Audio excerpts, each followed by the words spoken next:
Guys, we're back. Are Hey we? guys, I think we're back. Yeah, pretty Yeah. sure Three it's of us. recording. it's light outside. Wow. I mean, Uh, Sunday was light also light outside. outside, but our Wednesday episode is usually later than usual, right? That's okay, in true. Montreal, I don't see a whole lot of sunshine, so Oh. I'm pretty sure we're in the same. I don't know what's going on in Toronto, but Really? Same it's old. not pitch black. But like, I can't see much. This is light. very Really? corny to say, by the way, but I thought the sky in Montreal would be lit up by the goal sirens. Honestly, man. You know what? So Montreal cheesy. have this thing with Le Cage, which is like the like it's a sports bar chain, and they have this promotion where if the Canadians score 5 goals or it's 8 assists between the team, you can get a free order of wings, and they've still been doing it. So this season's just been like every other game. That's probably all but 2 games off the top of my head have been free wings. That's Because amazing. they were tweeting their one of their main Perfect. accounts last night just tweeted like sweating like, oh no, no more. Please stop. Please stop. I just remember that reminded me of the championship run for the Raptors, where like if they score 100 points, you get free fries at McDonald's. Like Yeah. after class, after every game, I would do that. I remember that. Weren't they doing that even during the regular season? But it was like Pizza was doing it. Yeah, And if they score 100 100 points, or if they score a certain amount of like 3-pointers, you can, if you bring your ticket, I think you can get a free slice of pizza. That's Yeah. pretty awesome. That's pretty nice. Right. There's we're having fun to start the episode. There's a lot of stuff that sucks that we're talking about today. So we'll start with the fun. I Exactly. mean, it's the first thing in the doc, so I guess we might as well open it. I don't know what it means, but it just says Daniel's new hockey jersey Yes. finally arrived. So take it away, Daniel. Yeah, if you guys remember at the beginning of the season, I was so hyped. We were talking about the retro reverse. We're talking about, Adidas and their authentic jerseys always having these sales. And I was wondering, who am I going to get? Ryan Getzlaff, Morgan Riley, all these things. It's just, I don't know. It's kind of weird to me. Like for you guys, it feels like it was always so simple of who you wanted to get, right? So, Sometimes, yeah. Yeah. I'm pretty excited to show this jersey. I just wanted to actually wait until the episode. So for Okay. listeners, please check the YouTube to see my new jersey. There we go. Yeah. All right, and here it is. I hope you guys also like it as well. Like me and Alex? Yes. That's good. Okay. All right, here's my new jersey. Oh my! nice. Yeah, I kind of, I decided to go for a Leafs jersey here, but So for I those of really you listening like on it. the audio, Daniel has just pulled out an Andrew Raycroft jersey. it's pretty great, right? Like Maple was Leafs, nuts. everything. I God, don't that- know if you're serious or not. that like- cookie No, cutter I actually logo. bought this. I'm serious. How much was that? Huh? If How it much was, was it that? shouldn't be more than $10. It's priceless, guys. Over under $40. Right there. $40. I paid that's $40. That's not terrible, but for the lulls, it's worth it. That's a good. And for you know- the Andrew Raycroft, that's good. We always talk about him, and okay, 2 reasons I bought this. We always talk about him, and Heavy emphasis on we here. looking back, I loved his equipment, and for the nostalgia, he was actually the goalie in net when I went to my very first Leafs game. So- Okay. I think about that. Second, Now I feel bad. amazing, yeah, but also amazing equipment, the mask, the pads, everything. So also I just wanted a Leafs jersey, but at the same time, you know how I am with stuff. I kind of when I got this, my sisters were laughing. They're like, "This is such a you purchase. It is. Like this is really something It you would is. only do." I don't know any other person who would, in 2021, willingly go out and buy an Andrew Raycroft jersey. The only way it would have been more you is if you had stopped opening the package halfway through and left it alone. For a few minutes. How is the Lego Batmobile, by the way? Oh no, we're gonna talk about that. But Uh, let's focus on the jersey. I haven't. This is my first Leafs jersey since quite a while, to be honest. Like, I think the last time I got a Leafs jersey was like a Kadri signed one. I got to meet him, nice guy. Yep. That was like Leafs Fan Fest years back. Yep. That was really cool. So yeah, this is my first Leafs jersey since then. That was like what, 4 or 5 years ago or more. That's a long time. So many options. What was So 4 many years ago? options. 2017. What was going on in the world in 2017? Nico Hischier went first overall. So yeah, the Leafs and Leafs and Caps had their series. Montreal, New York. Who won in 2017? Pittsburgh's first, right? They're The second. Second. back-to-backs? Second. Yeah, because then it was Because then it was Caps, then Blues, okay. Tampa. So yeah, you know how excited I was to show you guys this jersey. Hold on. I'm glad you were excited. Yeah. 2017 is the year that Pittsburgh beat Nashville, right? Yes. Yeah. And they beat Chicago. No, not Chicago. Chicago. San Jose the year before. San Jose, that was it. Killing both the fan favorites. Why did I think it was Chicago who beat Tampa? I don't know why I'm thinking like that. It's a nice jersey, Daniel. Chicago Thank you. beat Nashville beat Chicago. Was that year or the year before? 2017 would have been the Pecorine ruined Chicago year. Yeah, and he only let in 3 goals. In 4 And then games. Stan Bowman forgot how to do his job. What? Didn't say that. No. Right. Never said that. Not a great start to the season for the Blackhawks, to be honest with you. No Not surprise. No. Injuries everywhere. COVID alert. We're talking about. I'm just looking at the doc, right? I'm like, okay. Good stuff for Montreal and Toronto, obviously. Like, that's always fun. We're gonna rip the Sens in a second.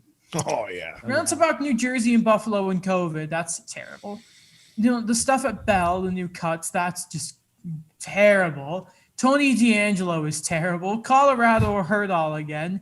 Marco Rossi's out for this. Sam Bennett is going. The NWHL is suspended. I mean, this is just a carousel of bad news. Not a great episode in terms of fun content. There is some. We have to start with fun. From the jersey, you love to see it. So I guess let's talk about, I would say, is the biggest piece of news of the day itself, and that is the NWHL, and this is from their official Twitter account. The NWHL and the Olympic Regional Development Authority, the ORDA, have agreed due to new positive COVID-19 tests and the resulting safety concerns for the players, the respective staff, and the community that the remainder of the 2021 NWHL season in Lake Placid has been suspended. You know what? There has not sort of been a more positive story for hockey than the NWHL has been for the past few weeks. Especially, are we a bit biased here? Probably. But the Toronto Six have just been so fun. I know we're all fans of the SDP and Digit Murphy being on the last few episodes, just infectious as a positive person. And this is just such a blow. And the reason I wanted to open with this is because I thought, we can look at what's unfortunate about this, but also we can sort of celebrate just how much of a first step this tournament was, or not tournament, basically a tournament has been for the NWHL. Alex. Yeah, you brought up a really important thing right there about it being the first step. Like I think we sometimes forget that you have to take your first step before you can really run. And I think we all expect it to be this great success, which I think in terms of what they were doing was a great success. And I think it was a really good first step. What I'm really interested to see what they do moving forward, because they're still from the reading I've been doing, it seems like there's still this uncertainty in the air with what's going on with the NWHL, PWHPA. But I think that they got with the NWHL specifically, they started and they kept going. And it's really unfortunate that it had to end this way. Mm-hmm. And I think with no COVID, I think we're having a really different discussion about women's hockey in a positive way, obviously. So I'm very interested to see what they do moving forward, because I think what they did with Twitch is very different than what anyone else has really done. So seeing how that relationship moves forward as well. Mm-hmm. Daniel. I think the unfortunate thing too is it's been the momentum that this had, that we talk about the disappointments of the Canadian Women's League and how that one had to come to a close, and then suddenly with this one, you know renewed enthusiasm, especially during a pandemic where it is a lot easier to reach out to people, especially through the ways Alex mentioned with Twitch, that they're just finding the accessibility to really showcase these games. And a second thing was what I saw from like journalists, that this thing was embraced, that I was actually really surprised when they decided to do this, because it's just, I guess, the reality of things. And I've mentioned this before in talking with like other journalists, including Lucas Weiss, that like it's something that we should cherish at this time, because it is a big step forward, but it's also in a way kind of keeps us with our hopes up, in a pandemic, that we have these stories that we could rely on. And now to see something like this saying, okay, we tried, we did our best, but it has to come to a close. But I guess for now, we'll see how things go, because I really want this momentum to keep on going. Mm-hmm. And I also believe a story came out earlier that the Rangers are doing some stuff with the NWHL The and in PWHPA. Sorry, yeah, the other side, the PW, and they're going to be having a game at the Garden, which, I mean, the Rangers need to get a bit of good press right now because of Tony D'Angelo. But you just, I cannot stand, I don't know why, like, I'm normally pretty good at not looking at comments of stuff. But I don't know why. But there's you're not gonna be saying that in a second. But anytime I see a women's hockey post, I know what I'm gonna see, but for some reason I click on it anyway. And you know that Warner Brother, like it's the gift of the what's the is it the 21st century Fox. thingy? Yeah, the Fox thing, and it's like the no one cares gif. It's like, shut up. I don't know how you can't get behind women's hockey, and I always go back to the last year's All-Star game, and how just the being an All-Star in the in hockey is kind of a joke almost in the men's league. But the women showed up for that 3-on-3 exhibition and just rocked everything. And just honestly, if you're somebody who just goes and just wants to say, no one cares, it's just making those sort of passive, like sexist remarks, it's like, get out of here. I don't want you in this sports world. You're just scum of the earth. Yeah. It's also kind of like contradictory to a lot of things when people say, like, I'm a diehard hockey fan, but you don't really watch all of it then. No, exactly. Like, you really ignore a huge part of it. Mm-hmm. Sorry, go. No, I was just gonna say, I like hockey. Like, support all of it. Go ahead, Alex. Yeah, no, I just wanted to bring up a point. I hate calling it a smaller league, but I think in the grander scale of things, when you look at all the other leagues, this one and another one that did something really interesting this year was the CPL, which is like the Canadian Premier League. They did their whole thing on the East Coast. They called it the Island Games. And I think they really took advantage of the opportunity. And for me, at least, like, it got me more in, like, I'm a fan of soccer. I went to go see like the York team's first game, but I never got into it the way I did with like British soccer or German soccer and stuff like that. And I think taking advantages of the opportunities that they have, and they've done it, is again a really good first step. Mm-hmm. What's really cool as well is their viewership numbers really went up after that whole sort of feud that really broke out with them in Barstool. So it was nice to see that sort of spike in attention they got for their games. Of story for another day, but again, we are going to definitely try and sort of talk more about the women's game, because I know you guys talked about the episode I missed, but you know what, we got to do our part here, and we're going to look a little later at Haley Salvians of The Athletic, her women's Olympic roster, because people were starting to look at that stuff earlier today. Blues GM Why did I forget his name? Doug Armstrong. Bill Armstrong. Doug. Who's Bill? Is Bill the one in Arizona? Yes. Anyway, Yes. Named Hockey Canada general manager. Just thought I'd mention that. Smooth transition into Olympic stuff. That's not the name I was most interested in, though. Is it Roberto Longo? Yeah. Like, does he have? I'll tell you why. When we talk about the Olympics, I'll tell you why. Okay. We'll kind of try and spread out the bad news with the good. Daniel, Marco Rossi.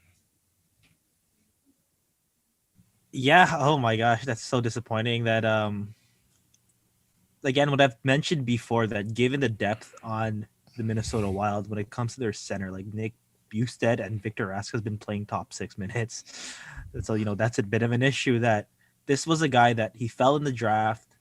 He's the face of Austrian hockey in a sense, and he was supposed to kind of star for the Wild again this season, and then apparently had complications due to COVID. I didn't know this, but according to Michael Russo, he looked sluggish during the World Juniors already. That there was something he was kind of dealing with, because he had a bit of an underwhelming stride to him, and then they realized that he's still facing a lot of the complications from COVID-19, and that expectation of him coming to team in March is canceled. He's in Austria now. He's going to be there until the beginning of next season. Mm-hmm. It's really funny you tweeted that because I was just trying to find some of my other notes, and I didn't realize I had Twitter open, and I just saw, not sure what's being reported. The Minnesota Wild are dealing with COVID-related issues, hopefully manageable, to be determined, from Darren Drager. Oh, yeah. I don't know. Maybe it's just me, and I know this was tweeted out. I don't remember who it was, but it's like, you have to think, what was, like, you have the complications, and I very, like, if there, and I can't confirm it, obviously, but if there are complications and you still let him play, I get it's the World Juniors. I fully get it's the World Juniors, and I understand the importance of the World Juniors. I'm not questioning that, but that is a little questionable. I mean, if you watch a single one of their games, I mean, he wasn't going to be able to do anything with the supporting cast. It just, there was no point. So there's questions there, and you know what? These are just such an important time for young players, and it's unfortunate, and you wish him well here. For sure. Another sort of unfeatured blah blah blah. Never mind. What? See, that me misspeaking is just we shouldn't talk about that yet. Instead, New Jersey and Buffalo have had some COVID issues here.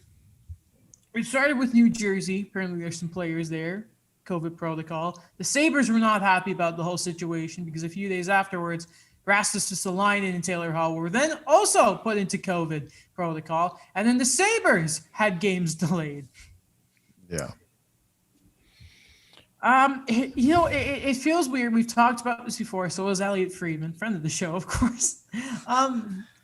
That, just feeling sort of disconnected from the American teams. It's just because COVID just almost feels like a non-factor here in Canada. In the North Division, shall I say? Even though you can get your hair cut again now in Montreal, that's great.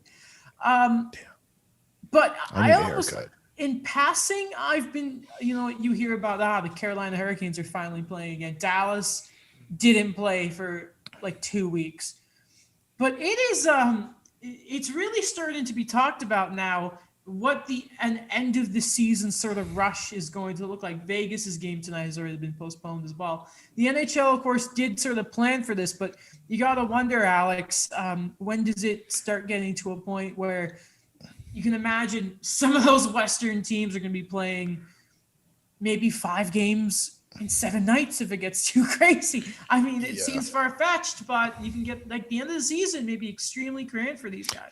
Yeah, it's definitely going to be difficult. I think the more that these games are postponed, And I know they did create that buffer between the playoffs and the end of the regular season, just in case. Like, I mean, every league has had these issues, whether it's the NBA, the NFL, the MLB have had these issues, and they've created that buffer.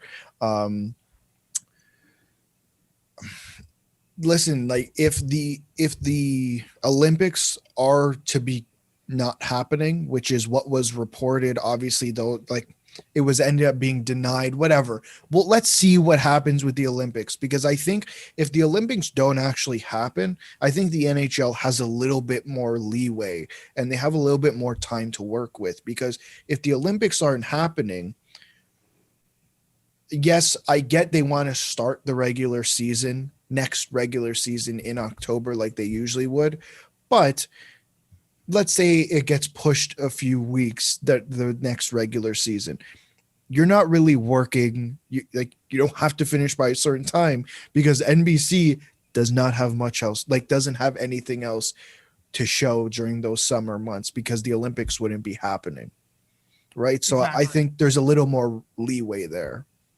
Yeah, without the pressure of NBC, it's like, guys, you're fine here. If Yeah. you leak in to August, it won't be that bad. I mean, even if they go mid-August, I think they'll still be good for an October start if they really wanted to. Yeah, it's just all based on speculation, I guess, right now at least. Right. We'll save the sense for a little later because there's just so much going on there. So much. All right. Unfortunately, guys, Bell laid off about 210 employees, half from the newsroom, and one of those sort of casualties was Brent Wallace of TSN.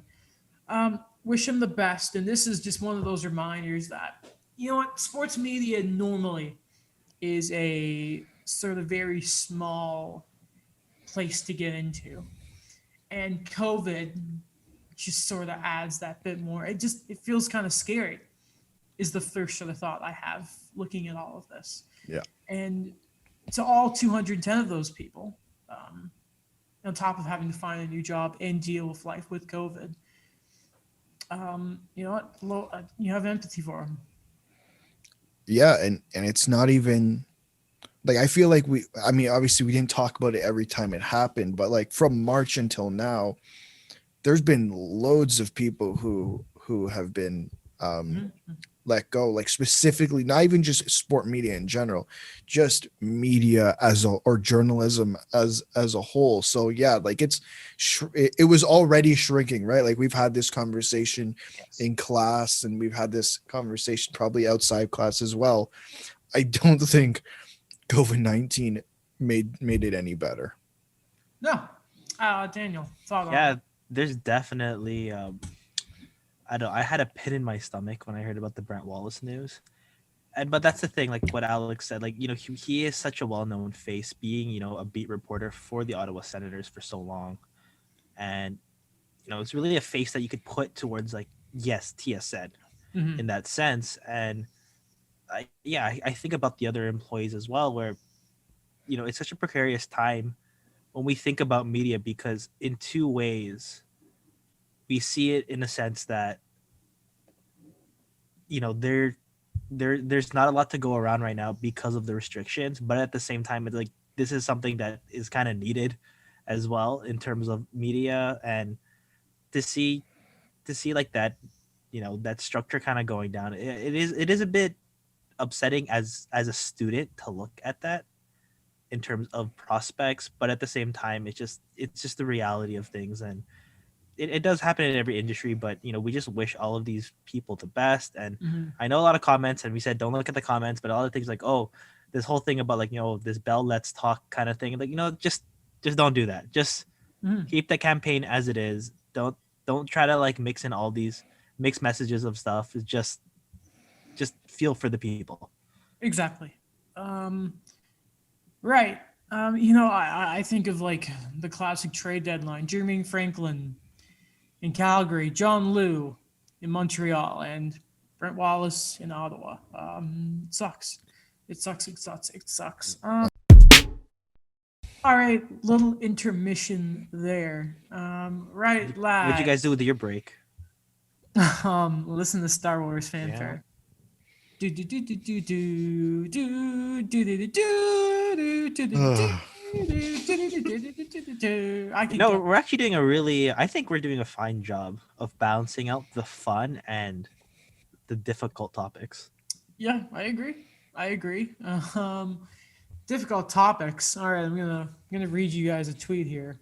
All right, Nathan McKinnon, lower body week to week. Pavel Francouz, upper body out week to week. Devon Taves, lower body out week to week. Pierre-Edouard Bellemare, lower body out week to week. Matt Calvert, upper body week to week. Day-to-day injuries are fine. All right. Week to week. Yeah. I don't know what that means. I know it's bad. I remember a few years ago when Andre Markov was out week to week. He was gone like a month.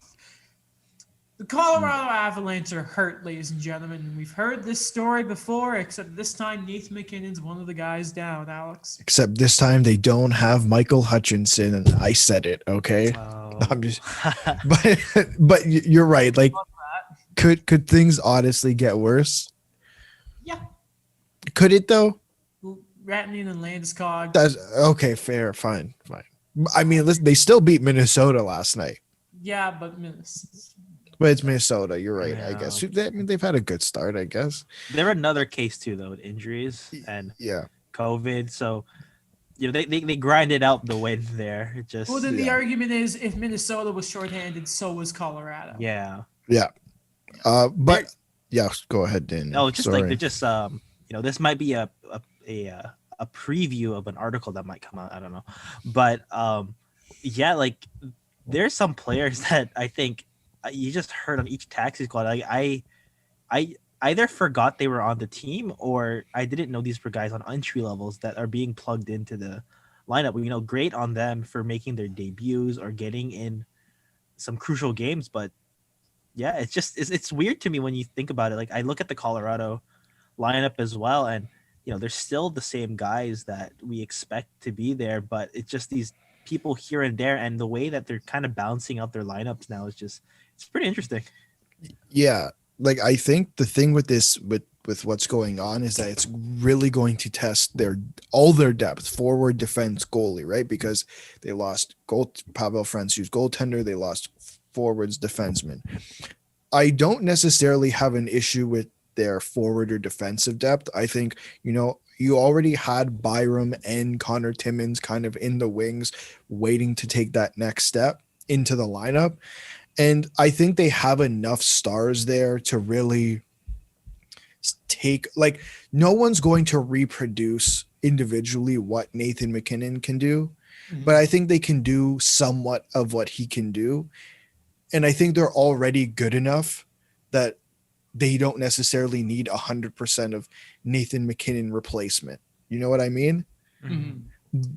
The injury that stands out to me the most, though, and I don't know if you guys would agree, is Pavel Francouz. Like, we were already worried about their goaltending pre-injuries, and now they have Hunter Miska, who's already played 2 games for them, who's 0-1-1. That is not 0-2 and 0. Right. Yeah, they do what they can, but yeah, Grubauer too is just. I'm a bit concerned about him because he's had a few injuries here and there. He's had inconsistency streaks that when we talk about Frederick Anderson, and he's gone through it before, where you put him in those situations or Carey Price in those situations. Like Philip Grubauer is almost 30 and he's never had those type of situations. He's not old, man.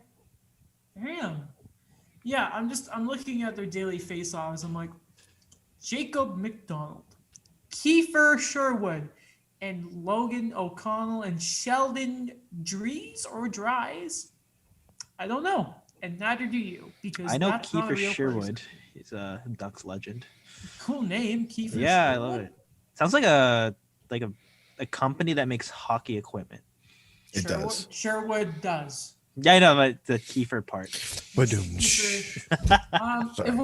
It's going to be adversity for Colorado at the end of the day. And another team that sort of faced it and came out on top. I just thought we'd take a second to acknowledge the Capitals are 6-1-3, and that includes a stretch without half their team.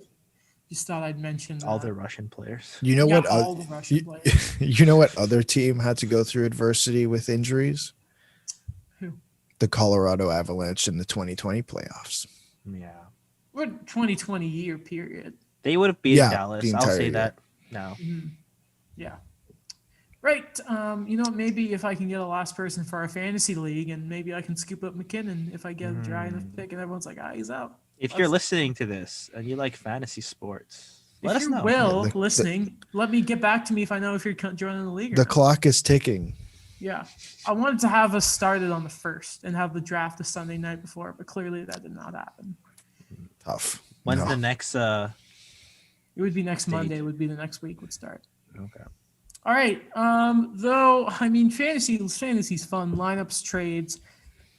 Speaking of trades, trade requests, left, right. The guy we talked about last episode didn't go into too much depth about Sam Bennett.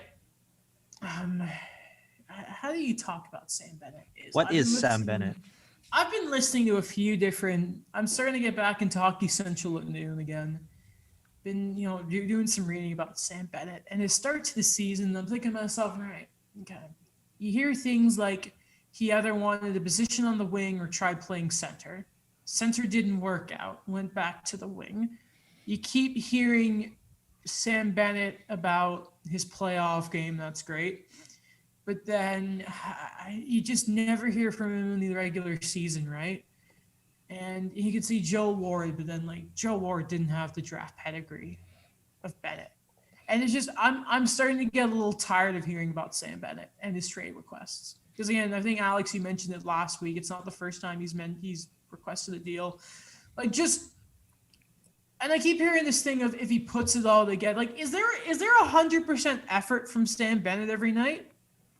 Because I didn't really notice him in the games against Montreal. I'm not gonna lie to you. I don't. My thing is, I don't know if I'm necessarily blaming Sam Bennett, and I'm not blaming the team either.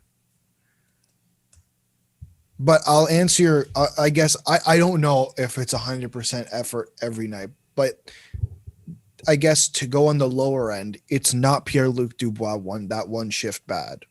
No. Right? I think the effort is there. I don't necessarily know if the skill is necessarily there at all times. And I think that's the issue. And I was reading Eric Francis's article and him talking about saying, it must be frustrating for Bennett. When you look at guys like the new guys coming in, like Dylan Dubé, who obviously has been there for, I think, a year or so now, and Josh Levo getting chances in the top 6. But the thing is, he got his chance, and he's got multiple chances, right? Mm-hmm. So it's hard for me to – I don't necessarily feel bad for Sam Bennett. I think, obviously, he can ask for a trade. He can do whatever he wants. I just think the way it got out is so messy. Mm-hmm. And I think the way it got out has made things look worse than they actually are. Daniel. I think, it's an interesting thing for me because when I look back on, I guess, that chunk of time where the Flames were picking in the lottery, that they were never, quote unquote, true rebuilder, where I guess they were forced to put Sam Bennett in a situation that he had time to kind of grow in a way, because where I see him slot in the lineup, I think that for where he was drafted, and it was years ago already, it was about 7 years ago, that he's been molded into that role. He hasn't exactly become what they thought they were getting in junior, but they said, okay, but it's not like he's a bust in any way. He is a key contributor in that sense. And I think that where he is with the Flames right now, I personally believe, and he can prove me wrong if he goes to another team and gets top 6 minutes, that this is it. This is what we have with Sam Bennett. That if he is rumored to go to another team, I really believe he's still going to end up playing the same role anyways, because he hasn't really shown since he was with Kingston that he can be that go-to guy on offense. You know who he reminds me of in a complete polar opposite way? Alex Galchenyuk has all the offensive skill ability in the world, but his two-way game is crap. Sam Bennett, physical, hardworking player, but it's just, is there that finesse?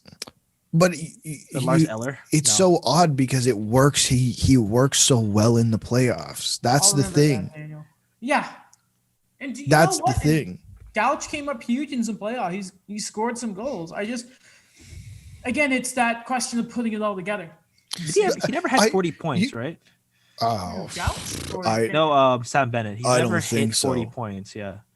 the thing that keeps going through my mind is it can't be about ice time. And I think we had this discussion last time. Like, I think Sam Bennett has to know that at this point he's been in the league for what, 7-8 years now. Yeah. So something along the lines of that. Like 6-7 years, I believe. This is his seventh season, I believe. And it's nothing's really changed. Like, his role has been the same. They've tried multiple times and it hasn't worked. So I'm not saying there's something wrong in Calgary. That's not what I'm saying. Mhm. But there has to be something else there that maybe we're missing. And I think the fact that it came out now of all times it does not help the situation. No. You Right. know what I think about that you mentioned, Alex? Do you remember that whole time where Monahan, like Goudreau were all struggling, and then they were trying Elias Lindholm back at center? Yeah.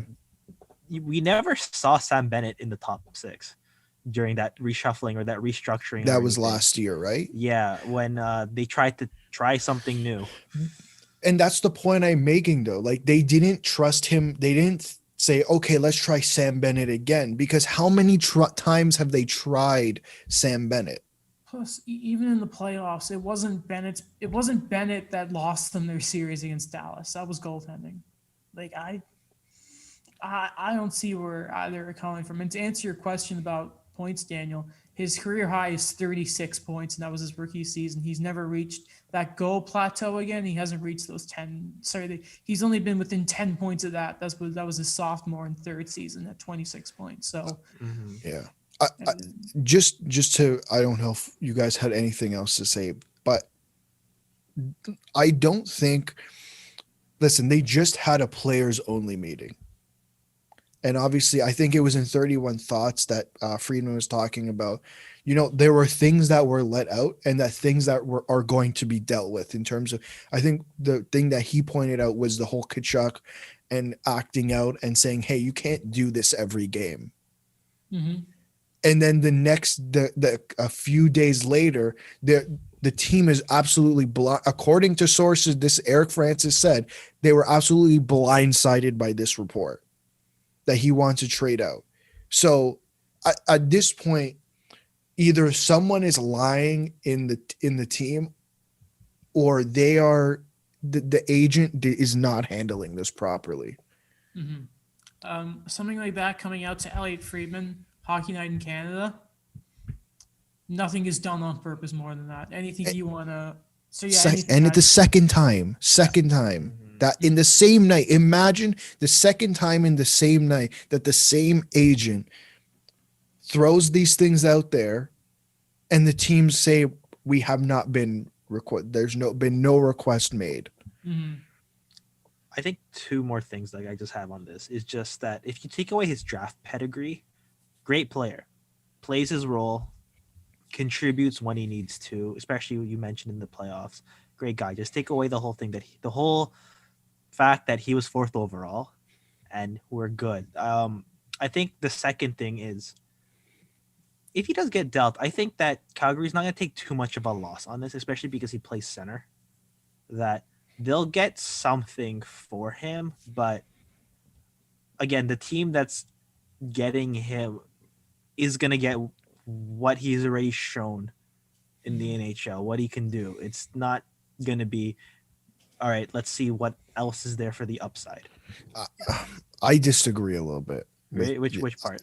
I disagree with that. They're not going to take a loss because this is a third. I said not a big loss. But this is a 4th overall pick. Mm-hmm.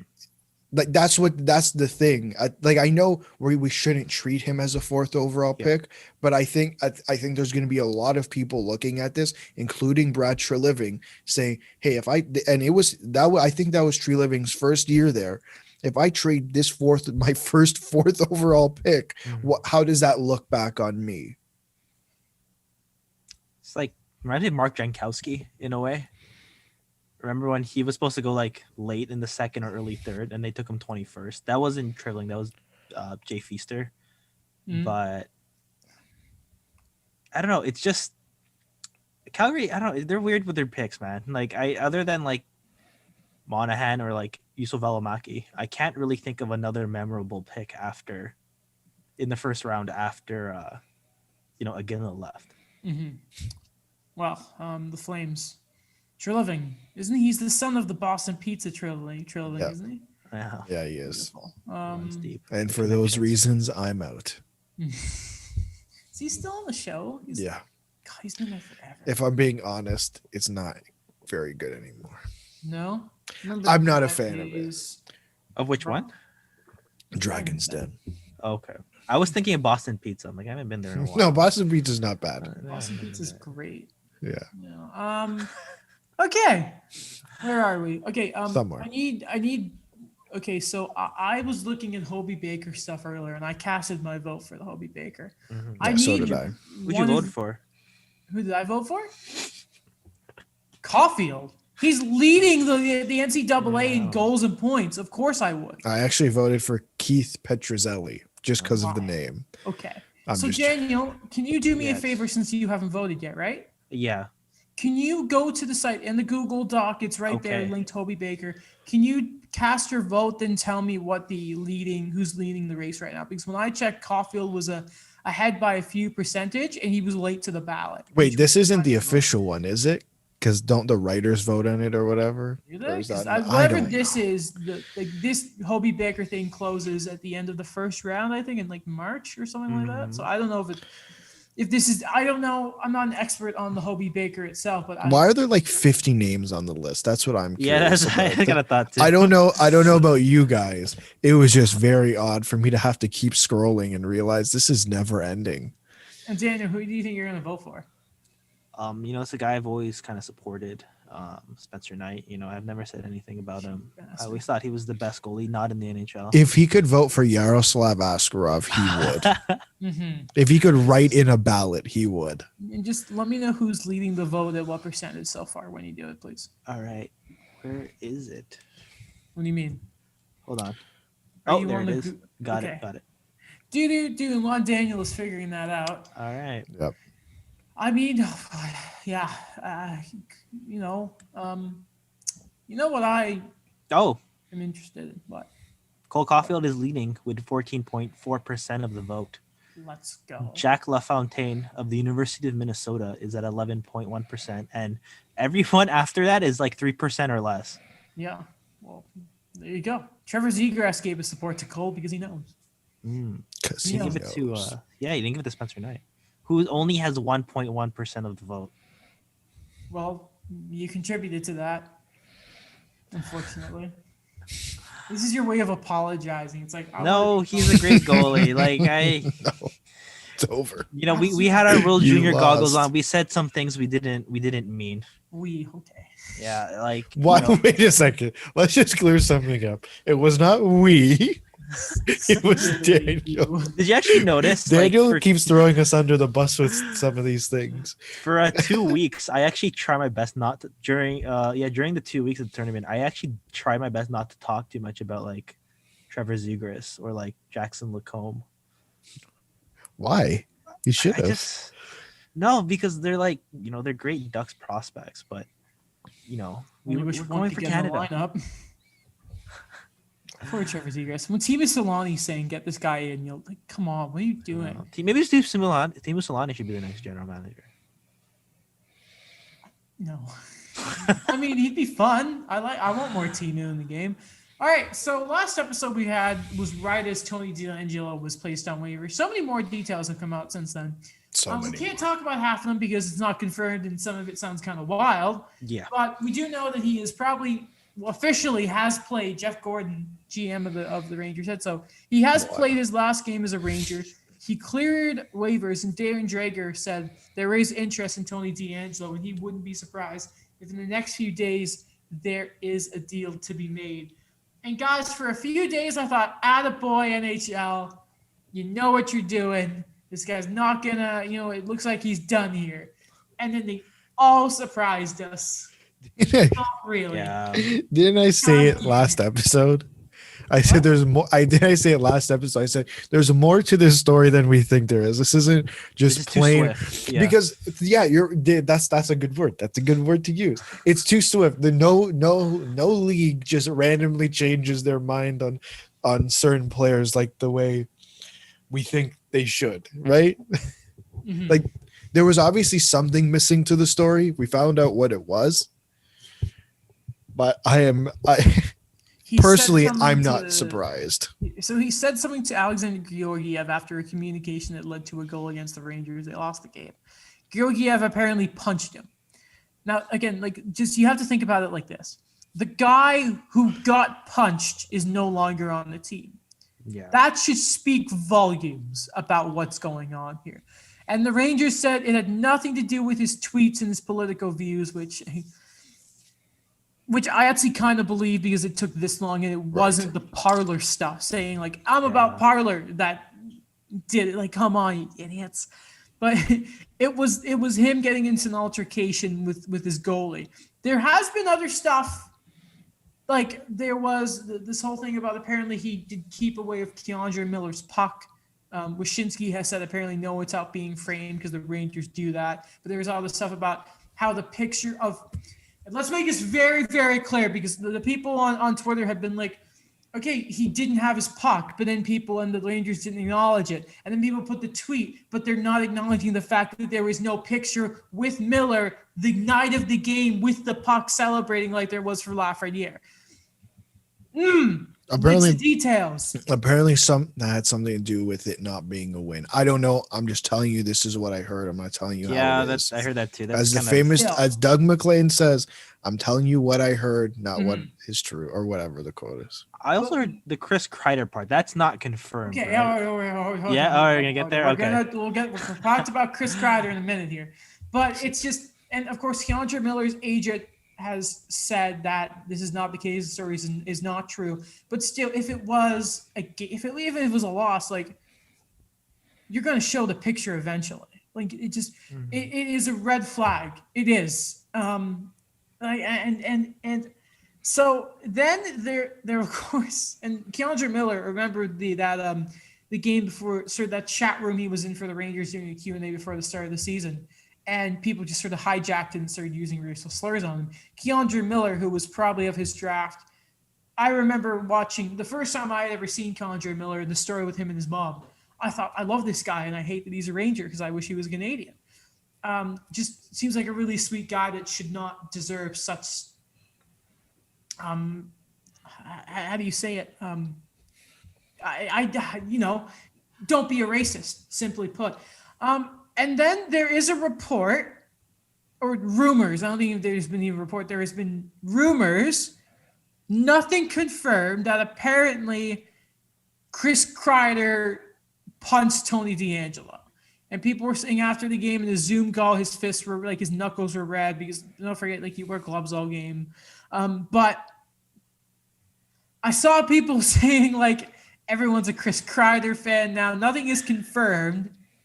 And I don't really want to go into could you imagine? Because that's listen, practice fights are one thing that happens, but locker room brawls, that's something else. Subban got into a few fights on the ice, but in the circumstance around everything right now, saying that Chris Kreider punched a guy out is not something I want to touch. Question though.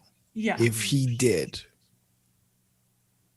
does that change his reputation a little bit? Okay, so first of all, you shouldn't punch people, right? You shouldn't do that. I think he gets That's suspended. No, No, he but like no, one no, game. but No, within the team. Within the team. that's not what I okay. No? So was Okay. it? I didn't really understand the Chris Kreider stuff because the whole thing I understood about the Chris Kreider stuff is that he was the one who got involved in because apparently Tony and Georgiev were getting into it, and then Georgiev and D'Angelo were getting into it, and Kreider stepped in. That was my understanding of the Kreider stuff. Mm-hmm. So is that what happened? Is that what? Nothing Whatever. has been confirmed about it, but Then from what I saw, that's it was not- people were saying that he may have intervened because again, like Chris Kreider is a leader in that room. He's been around for ages. Right. He's committed long term to the team last year, ruined the trade deadline for all of us. Yeah. But like a story for another day. I'm not even going to bother asking you who's going to pick up Tony D'Angelo because whoever does should be ashamed of themselves. And I can take a guess. Is it the Coyotes? He's going Yeah. back. he's going to steal my joke from last episode. Oh, sorry. Sorry. No, I just thought I'm like they're always a team that talks about right hand shot and of course something like this would happen. I don't know. It's just They're a it's team that wants to be a part of the process. Yeah, but they Don't already you got remember rid of that? him once. they want I to think- keep making. Don't you headlines remember for what us. they said last time? They said we want to be part of the solution Yeah, let's not even because that let's not worked even- out well. Let's not even acknowledge that prospect. I just wanted to mention, fellas, as I get up, because I wanted to keep an eye on the Red Wings game because I want to make a comparison with them and another team in a second. We're about 12 minutes into that game. Tampa are winning 3-0. So Detroit are on their way to losing their 7th straight game. They will be 2-7-2. They have 6 points on the year. Their goal differential will be -15. If you think that's bad, Oh, Ottawa have lost 9 games in a row. They are What? 1-8-1, 3 points, and their goal differential is -24. Daniel, I want you to talk about this person that requested we talk about something about the Sens, who they are, and the stat that you want to enlighten us with. All right, so shout out to a friend of the show, listens to the show. He is Josh Scott. He is also in the journalism program. He is a business and tech journalist for BetaKit right now, and he had this tweet that he actually messaged me before our recording. So thanks, Josh. Thanks, Josh. And this is Josh's tweet. Just did the math. If the Ottawa Senators maintain their current record over the course of 82 games, they'll have the lowest regular season points percentage in NHL history, according to the following list. And he talked about the 10 worst teams in NHL history on Bleacher Report. So yeah, that is kind of something that if you were to calculate it based on how this would go in an 82 game season, let alone this current season, then they may beat, and I'm putting up the list right now on the Bleacher Report, they are going to beat. They beat the expansion Caps, right? Yes, and this is in the Pittsburgh Pirates in 1929-1930. So that's a bit of a stretch, but the second worst team, and it's pretty surprising because the picture of this is a Hall of Famer. Okay. They are going to beat the 1989-1990 Quebec Nordiques, who had a record of 12, 61, and 7. That is 19.4 points percentage. So just to give you some context here, the current leader in points percentage are the Panthers, who played 6 games. Their points percentage is 917. The Canes 7 games, 857. Montreal's up there at 800 points. Sorry, 800 points per game. The Sens are 0.150. Okay. First of all, thank you for that stat from your friend. Yeah. Holy crap, the Sens are bad. They might not even win 10 games. And so this is bad. This is bad. Because they got dummied by Edmonton not only last night, but the game previous, where Draisaitl had like 6 assists and is now on pace for like 100 points for a regular, like a shortened season. Same with McDavid. Pretty good. and so they're still not going to make the playoffs. So over the past few days, here's some funny. You know what, Alex? It depends. It's going to be it's like a three-way race but everyone has a single leg between the Oilers, the Canucks, and the Flames right now. Really feels like that. Really feels like that. Apparently, head coach DJ Smith is not a massive fan of Eric Brandstrom and just doesn't see it. And Come on, man. Which, Come by the way, on. that means they got rid of Mark Stone for nothing. Like, this can't get worse. Well, it can, Alex. Because apparently, I don't know. Like, according to Nick Kyprios, they are shopping Derek Stepan, who they just gave up a second. what a joke. Why? I thought like he was supposed to be the leader in that room. Man, they wanted him for years too. They have been looking for him and just. This boom. is so stupid. Yep. This is so stupid. The thing is- Sorry, No, go ahead. No, go ahead. Oh, what I kind of just thought is, as a rebuilding team, like the plan, it's going according to plan, right? But at the same time, it's just this is the Ottawa Senators, where this has been happening for quite some time. So just when are you gonna see some of those games where we mentioned early in the season, like that solid win against the Leafs, and then they battled here and there, and then suddenly it's just no. This looks like a new expansion team without the expansion rules that we have now.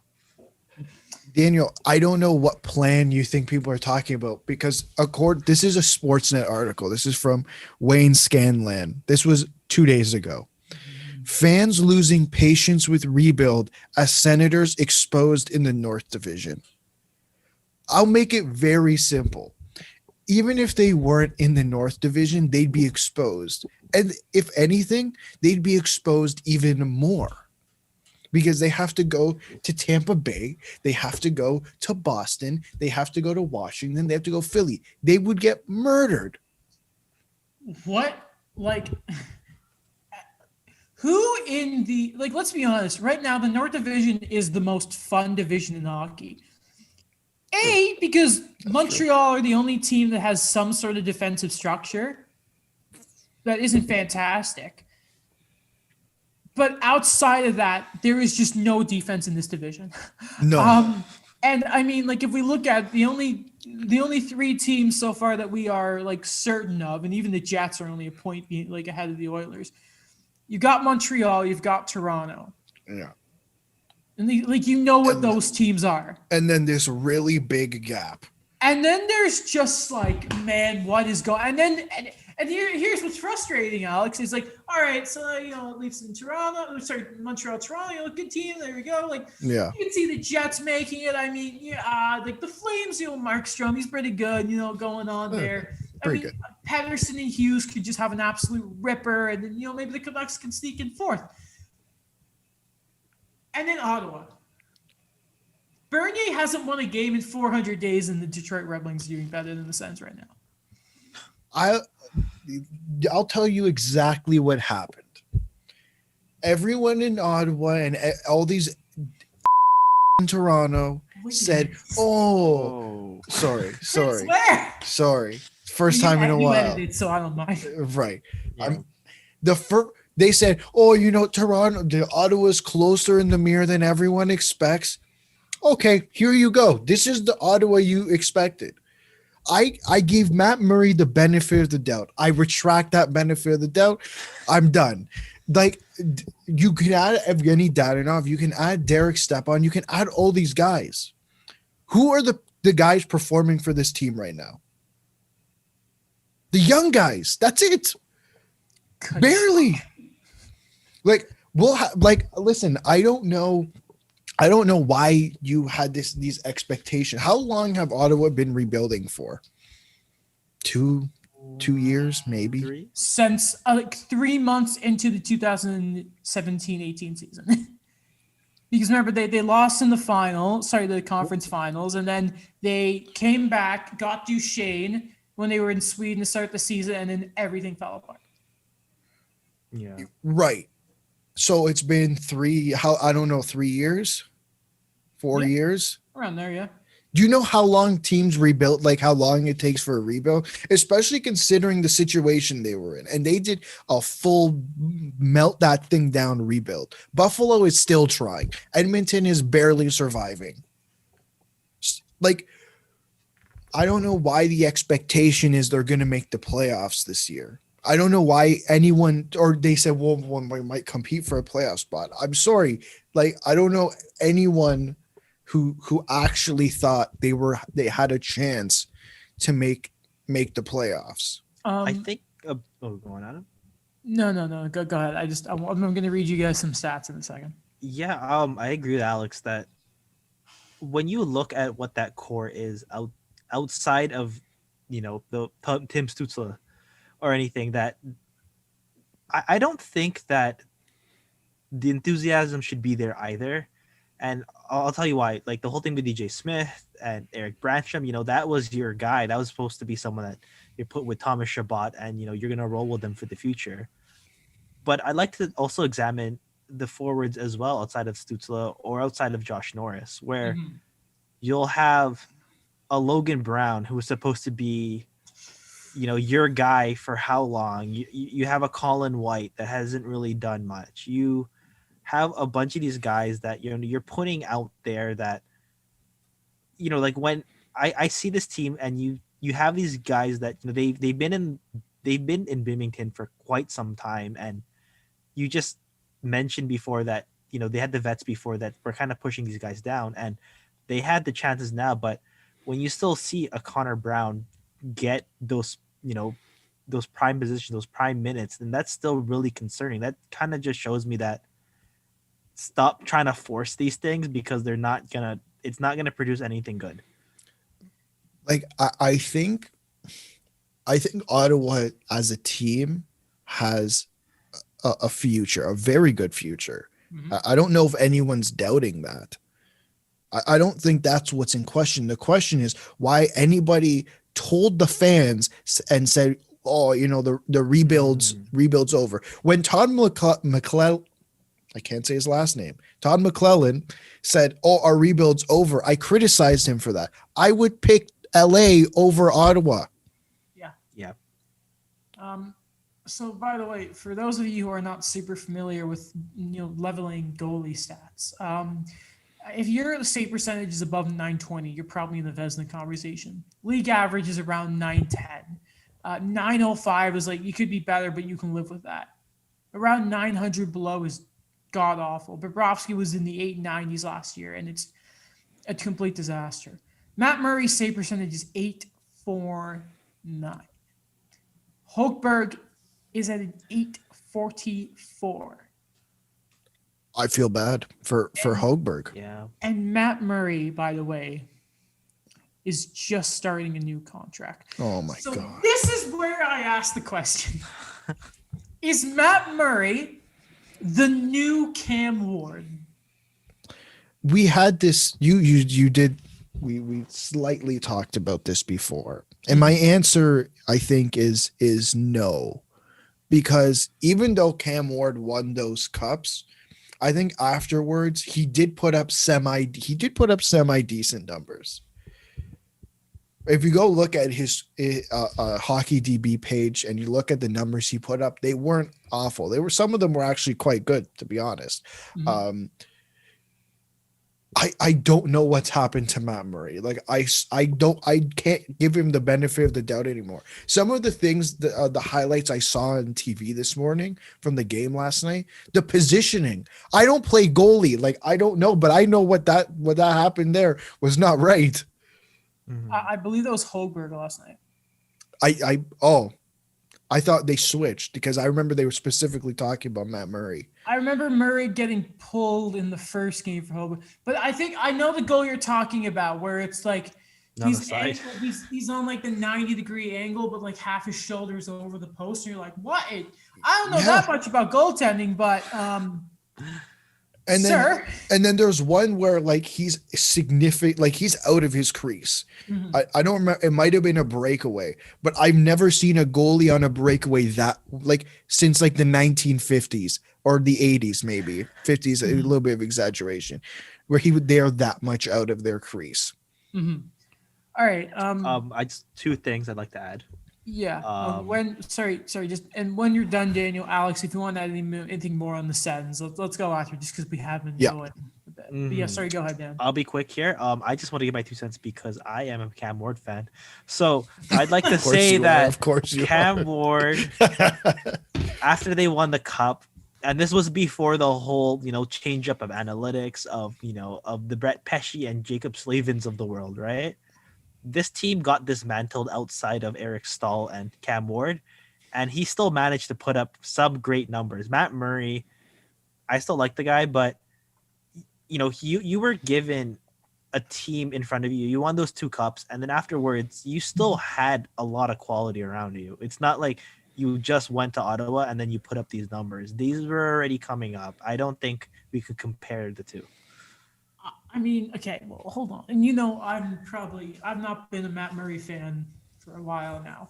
This has come from a Marc Andre Fleury fan. Yeah. No, I've been pretty good with this. To be fair, he did have Jack Johnson. He did have Jack Johnson in front of him. I mean, that's for 1 year. Like Eric Stahl, who did he have? He had Aaron Ward in front of him. Ron Hainsey. But that's a good. What are you talking about? Hainsey's bad. What do you do? I know, but I mean, Hainsey you don't was have a stellar. Chris Letang or you didn't have a Yeah, but Trevor it's- Daley in his prime in front of you. No respect to Ron Hainsey. That's 1,000 Or games right there. You didn't have analytics darling not Brian talk. Dumoulin in front of you. Okay, Alright, let's not trash Ron Hainsey here, Yeah, okay? go ahead. Like, It's Morgan Riley's second best defensive All right. partner. Let's calm down, Not guys. even for the Leafs, like Ron Hainsey's been like a solid top 4 defenseman for like ever. Yeah. I know, How but dare you? I'm saying like the way you had a Pittsburgh team set up, and I'm not saying how they are this year, but I'm just saying the years he had him for the cup runs, and then the year or two after, those are still contending teams. If you look at that Carolina team after 2006, it's not really pretty. Alex, go ahead. Yeah, I don't necessarily think you can blame all of it on Cam Ward. But I guess to go back to Ottawa, it's an absolute travesty that Eric Brandstrom is not playing in this lineup. Mm-hmm. I think it's almost a fireable offense. There's no reason that who's playing on the third pairing. Let's just find out because it's no one that it's like Eric Brandstrom should be on the. The defense blows. It's awful. Bad. It's bad. They're telling Toronto that we forgot about defense, this and that. Go take a look at yourself. Really. So it's Shabbat Zaitsev. God, I feel so bad for Thomas Shabbat. Mike Riley and Artem Zub, who actually Artem Zub. He's been playing a lot of key minutes for them. He has 2 points in 2 games, so probably their second best defenseman. Braden Coburn, who they just put on waivers, and Eric Goodbranson. Is this DJ Smith suggesting to me that because he wants to play on his offside, he can't get in over Eric Goodbranson? He can't get in over Braden Coburn or Mike Riley? Sorry, that's ridiculous. That's all I have to say. One last thing I actually have. I just remembered it. Yeah. Leafs legend Tim Gleason was a longtime Carolina defenseman in front of I Cam remember Ward. Tim Gleason. Yes. Okay. Thanks for the reminder. I linked it in the doc, gents. Can you just get up Pierre LeBrun's hypothetical Olympic roster for Team Canada, because it's that time of year. It's up. Everyone's projecting their Olympic rosters. We should do that again. That was fun when we did it. No, let's do it closer to the Olympics. Yeah. Right. Yeah. I have I don't know why. These are the most fun for me. I have 8 drafts of these. Oh my God. Now, obviously, we won't go through everything because, go read the article, people. Though there was one name that really stood out to me. No, that's not. No. 2. There were 2 names that really stood out to me. On defense, Drew Doughty, because Drew Doughty just never stops crying about the Olympics. So to see that Pierre had him there, I found interesting. And on forward, Bo Horvat, who I can't remember if I gave him enough credit. I don't even think I named him on my team, and I think it's a bit of a crime because I think that guy sometimes gets lost on how good he is in Vancouver. And with Pedersen not playing very well, Bo Horvat has been there. Also, I'm having a bit of a problem that no one is even thinking about Shea Weber, by the way. Having a real problem with that. But You guys' thoughts on this little projection? Pierre's the best, and he named a few interesting defensemen as well. Yeah, Daniel, if you want to go first. Yeah, sure. Thanks. I'll go on forwards first. Mm-hmm. And to be honest, I'm gonna have to also kind of go with you with Bo Horvat, but I'm also gonna think about Matthew Barzal, not because he's a bad player, he's elite, but it's just, it's that whole too much of a good thing kind of situation there, where he doesn't really play something that you'll get from like a Ryan O'Reilly or a Bo Horvat. And when again pinpointing Bo Horvat, where's Sean Couturier? Good point. Yeah. He won the Selkie. He's a guy that has played wing before in every level he's been at, meaning he could adapt. It's not like you're just putting on a pure center somewhere. I would really only make that change on forward. Oh, wait, hold on. Okay, Yes. so I'm gonna ask you something here: Couturier or Scheifele? Oh, I'd honestly put Sean Couturier. See, it wasn't right away, and I think with this kind of roster, you have to be 100%. Braden Point or Sean Couturier? Braden Point. Okay, you're not going to say anything about McDavid, McKinnon, Crosby. Otherwise, No. I'll just leave the call right now. Yeah. Like, I like Mark Stone more than I like Couturier, to be honest with you. Mhm. I'd rather have Mitch Marner on the team than Couturier, because knowing that I like the center core is going to be so full already, and Stone has his game. Obviously, it's easy to play on the wing, but Stone's already used to it.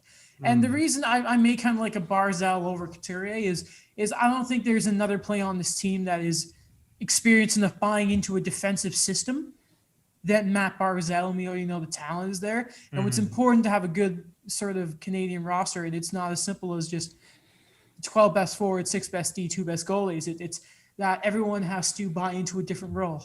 For and sure. like Sam Bennett needs to learn to do. And I think Barzal would be a real good strength in that position. Are you saying Sam Bennett should be on this team? No. No, I'm just kidding. I think Brendan Gallagher should get a fair route. That was something I heard too. I think like before I get to the defenseman, for me, or sorry, probably Alex should go after this. I'm taking too much of the time, but I think a big thing, and I've realized this too, going through a lot of lists I've done, has been 2010 has really been a template for me. I think that's arguably the most balanced team I've ever seen. Mm-hmm. And when I think about those two-way guys, those defensive system guys, I think about that. You have that shutdown line, that key shutdown line. That I'm not saying any of these guys are like a Brendan Morrow making the team, but I think that you'll still have that like two-way approach that you had with Taves, playing in that bottom six before he moved up. You had a Ryan Getzlaf, a Corey Perry in their prime, playing those type of like situations that I think that a Couturier, a Bergeron probably if he doesn't play in the top six, or like a Mark Stone, and you try to make a line out of that. Mm-hmm. Alex. Oh, am I doing just the forwards? Sure. Or okay.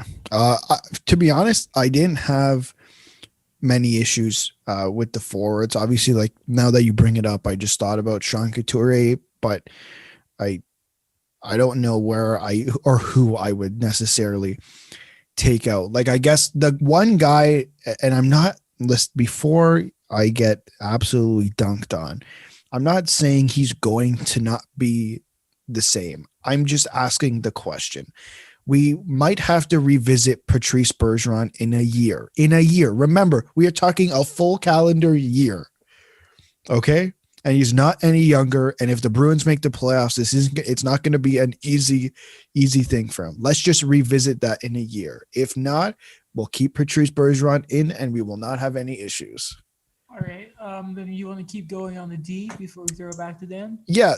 So actually the D is where I had the most changes, which was just 2. I'd say Weber deserves to be in the lineup. I'd unfortunately take Aaron Ekblad out, even though I think he deserves to be in the lineup. And the second guy I think deserves to be in it, and he continues to make strides, is Colton Parayko. Like, since Berube took over, I think we've really he's always taken steps, but since Berube took over, it seems like these last few years he's really taken big steps. And if I'm being 100% honest, I would be okay with taking Drew Doughty out of the lineup to put in Colton Parayko. Honestly, like for the D, you can just go. Like I don't even care about lefties, righties. I know Hockey Canada does, but if you just want to do like Petrangelo, Dougie, and Shea, then like does it matter who's on the left? Like, does it matter if Kale McCarr has a play on his off thing? Daniel, your thoughts on the D? Yeah, I kind of agree with that. And I'm gonna reference Mike Babcock here because this is a big change he did in the World Cup of Hockey. That it did show that you don't always have to have that left-right balance. And I've mentioned this pairing before, and it was Alex Pietrangelo going onto the left side to play with Brent Burns during that tournament. So I don't really think that you have to go that route again. But the big changes I gonna have is I agree, like Shea Weber's on this team. Aaron Ekblad, I think that he's probably gonna have a bounce back season. He might prove me wrong next season as well, and come out as he was supposed to be as like a first overall pick. But I don't think that he's gonna have too much of that time yet. I'm still kind of iffy with Josh Morrissey. I think that he is an excellent player, but I think he's a bit overvalued here. And I'm not saying he's a damn Hamhuis, but I think that he's overvalued here because of the lack of lefties on Canada. Mm-hmm. So I'd go back and reconsider him. I was gonna say Colton Parayko too. Drew Doughty, I have faith in him that he can bounce back. The Kings kind of still look a bit wonky, but Doughty's been pretty good. But I don't know. It just he's a guy that you think about when it comes to the Olympics, that he's always considered a lock, and it's weird. It's like he's turning 32, but we talk about him sometimes like he's like 37 or like 36, that like he's lost a step. Mm-hmm. I'm gonna be really quick with goalies, so I'll just add them in now. Price, Hart, great. Bimington, I take out, and I think Mackenzie Blackwood's gonna play his way out. There we go. There we go. I said the same thing. Yeah, I was the same. I just saw Price. I'm like, all right, I don't care about the rest of them. The thing I disagreed with though is he had the coaches. I don't remember exactly what he called it. The coaches take or whatever. I disagree. I think if you do go Price, Hart, Bennington, Price number one, obviously no question about it. I would pick Carter Hart as your backup and then Jordan Bennington, because first off, the whole thing is about experience. Neither of them have Olympic experience. But I think Carter Hart's a better goalie than Jordan Bennington. Also won a gold at the World Juniors. Jordan Bennington didn't. Right. Exactly. Yes. Yes. Also, if you guys could then get up the Haley Salvian for the women's Olympic team. And I look at this team and I think maybe it's just because I've become more familiar with women's hockey, not a ton, but I look at them and I'm like, right, okay, I actually know what some of this team is about. And I don't even want to mention Marie Philippula because I feel like if you're not familiar with women's hockey, you still know who she is. Mm-hmm. And you still know she's a damn superstar. It's just it is kind of weird that you start seeing these rosters again. And you're like, damn, it sucks. A lot of them aren't playing right now because of the sort of divide in women's hockey right now. But I mean, like, just knowing now what players like Natalie Spooner and the likes of, is it Sarah Nurse, right? Sarah Nurse. Yeah, it just sort of now speaks to, it sounds kind of crazy to say because it's Canada and you expect it, but again, sort of the depth that is on the Canadian team. Yeah, for sure. Just something to branch off. So I'm so sorry. I just had this thought. You think when they pick this team, there's going to be some consideration of PWHPA versus NWHL? I would hope not. Yeah. Not that they're picking sides, but I think there's not necessarily that they're picking sides, that they know there's a lot of contention between the two sides Well, in terms of the locker room. Not necessarily, you know what I mean? Mm-hmm. you think of it like this: is at the end of the day, I hope that you can, because definitely the PH versus the NWHL, even going back to the old women's league, the divide has always been there. You're right. And it has gotten very ugly. And it was never an easy subject to talk about for people because of just how sort of almost going straight for the jugular other sides were. Yeah. But at the end of the day, it's the damn Olympics. And I don't think that there has actually been a more exciting international team than the women's for the past couple of years. I'm not just sort of talking out my side to pump up the women's game here. I mean, their game against the Americans that went to the that went to OT God, when I was in high school. What 2014 or 2018? 20? It would have been 2018. It would have been 2018.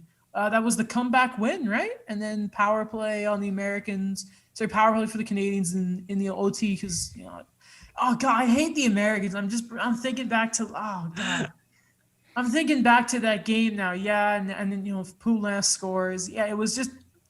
They just put on such a great show of hockey that I would hope that you can put that aside for the fact of, God, it's just, can we please just play the game here? Was it a gold medal to the face? Knock, knock, who's there? Go nice in the face. I have one hot take for this roster.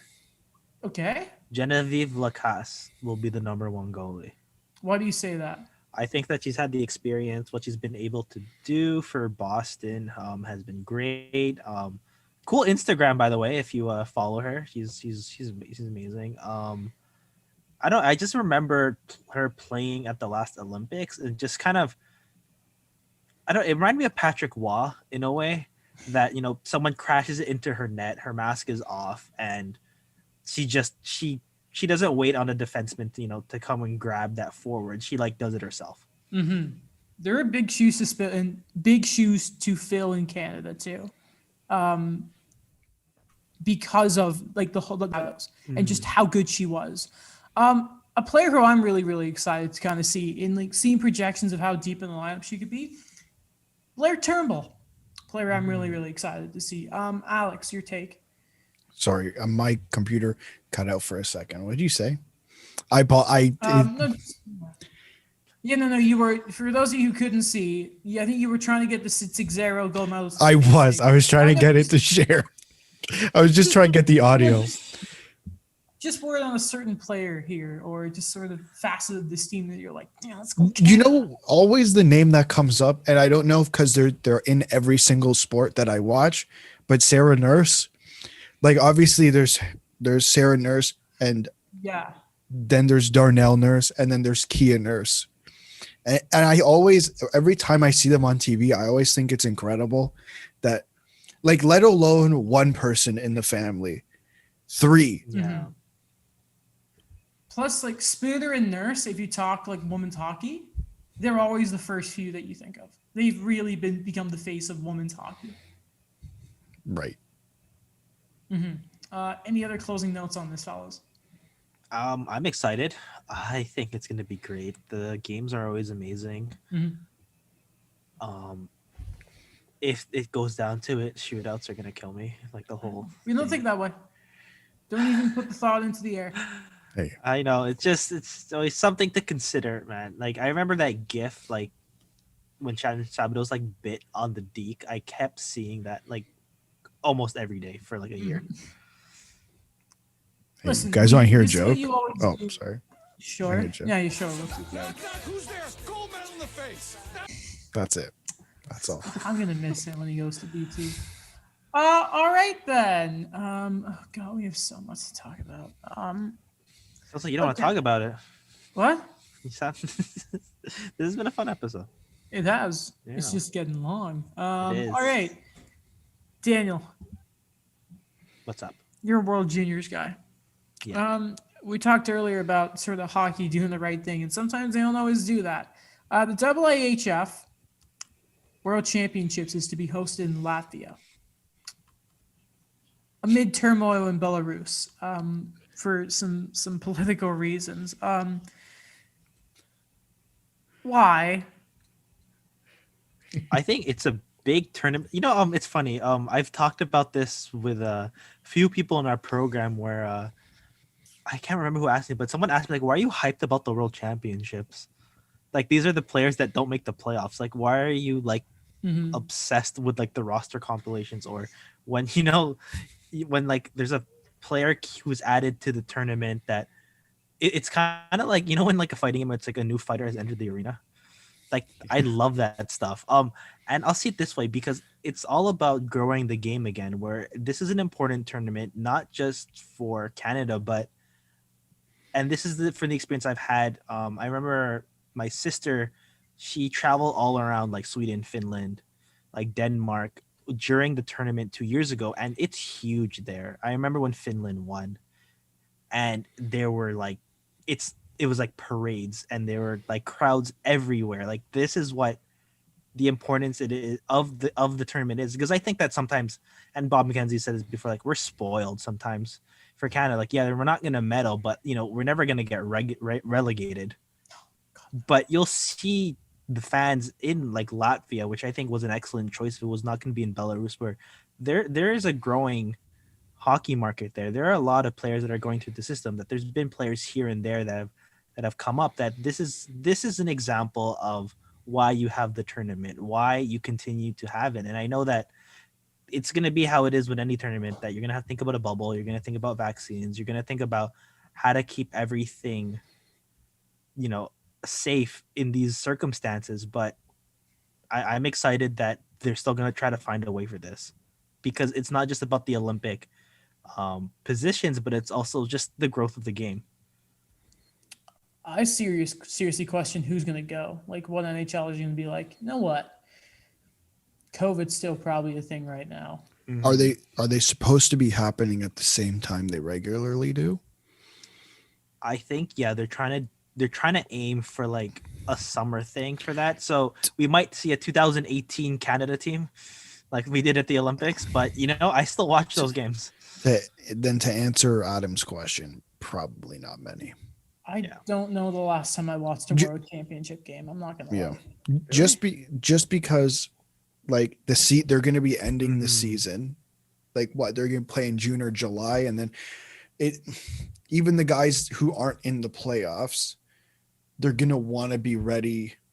Like it's different circumstances. Like it's a very odd year for them to go, considering they had to play 56 games in 116 days, and for some guys even less because of COVID protocol. And then they're going to play a full 82 game season next year. I don't know if going to the World Juniors is necessarily in their best interest. I think from the Canada perspective, it's going to be I think this is going to be an interesting story that we keep following, because this is just one example I kind of had, and it was during like the last Olympics, where I'm using as another model is there's always the NCAA as well, that there's these players that could go, because I remember Cale Makar and Dante Fabro were both invited for the Olympic team, and they both did decline, but there's still that section that you could still get a competent team on the ice For sure. Yeah. Mark II of Miracle, except World Juniors. I thought about Miracle when you talked about the women's leagues, and like how there was a bit of contestation there. Is the Miracle rink? Yeah. Right. Okay. Here we are, lads. End of the episode. Two things to talk about: the Leafs and the Habs. We'll start with the Leafs. Looking forward to facing the Canucks in a series here. The Canucks coming off of two rough games versus the Montreal Canadiens. What are the excited? What? You sound excited. I'm very excited. Listen, if I've learned anything about the Canucks, you should be very excited. They can't re-sign their best players. Oh, let's not get into that today, please. I got lots to say about that. They cannot defend the rush. Perfect. To save their lives. Tyler the Rush Toffoli. there's a rush and then there's 5 breakaways in the game. Yeah, And I there's a rush, and then we'll get to that later yeah. for Montreal. But I mean, the Leafs they've lost 1 game, haven't they? They've lost 1 game in regulation, 1 game in overtime. Okay. If Montreal can do it to the Canucks, Actually- I would expect that I don't think it's going to be as sloppy as the 7-2, 7-3 games against the Canadians, because I mean, how long can the Canucks really fall apart like that? And I'm telling you right now, Pedersen is starting. He had a shot right last night, Yeah. right over Allen's shoulder. I mean, it is. I saw that. That was nice. But it's still like, I don't know what the Canucks are gonna do. Yeah, I don't know. It's going to be tough. But the Leafs have 2 regulation losses, not 1. Okay.